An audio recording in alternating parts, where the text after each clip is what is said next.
So, today we're going to talk about how I listen to music as a master engineer and as a fan. But first, we're going to try something different. I'm going to show you how I make a mojito. Because talking about music and not having a mojito or some kind of a coffee or drink, we got to make a twist on these videos.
Anyway, that's how you make a mojito.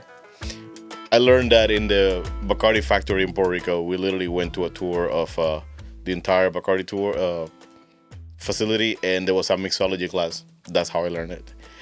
Anyway, going back to how I listen to music, and I hope you do something similar. And if not, just check you, do a self check. Okay. So first of all, one of my room essentials is a dB meter. I have another one with a longer nose or neck with another one, and then the app. I think the app is a hit and miss, but you can use it certainly. Why is this important still in modern DSP days? Well, you kind of need still to understand your room. You need to understand if your room is too boomy or too bright or too dull, or like a soaked environment where you're going is completely dead.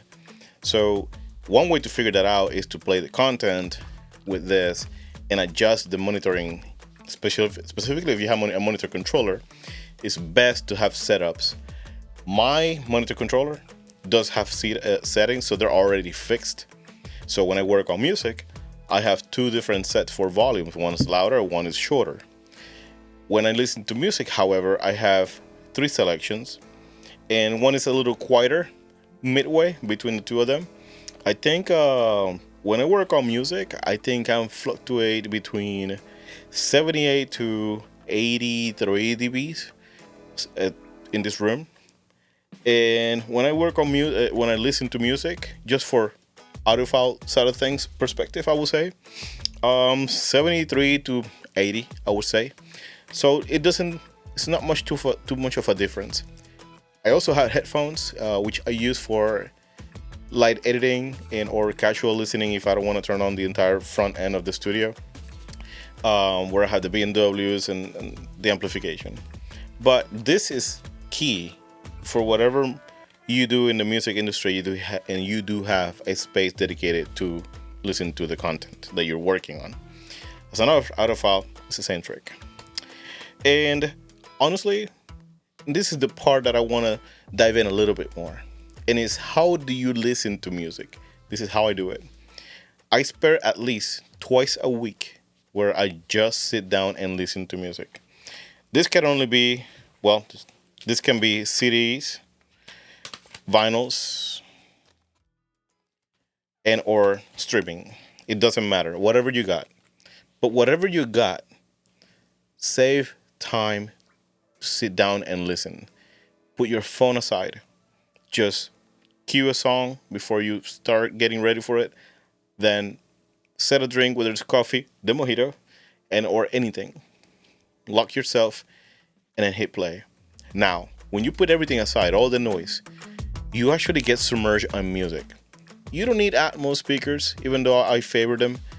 You don't need them. You just need a two good set of monitors that you understand them very well in your room and just hit play. It should sound beautiful, whatever genre of music. For instance, this week, I'm listening to Lux by Rosalia, Godsmack's Icon, Lionel Richie, and then Terror. It doesn't matter. Whatever you're listening, the more variety of music that you listen to, the easier for your ears to have a sense of the room perspective gets. Just don't get close to one genre. Explore any kind of genres and understand your room. Understand the vibe. These albums that I just show you, they all sound completely different. And it's not because of the genre, but the aesthetic, the vibe, the texture of the record, if that makes sense.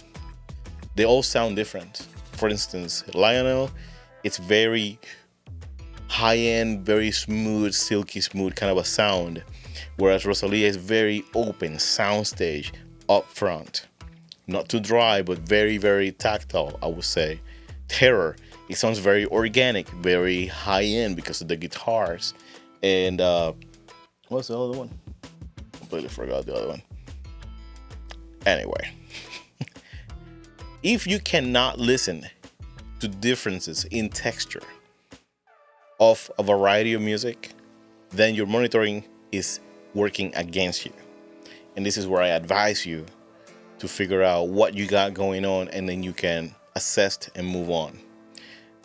That way you can ensure that you don't get fatigue if that's a problem, but also that you are working with a set of tools, if it's working analytically, working with a set of tools that yields the results that you were looking for or think that you were looking for, and it's hard to achieve. That's it. Make that drink. I think that was fun. We'll see you guys around in the next one. Be nice to each other.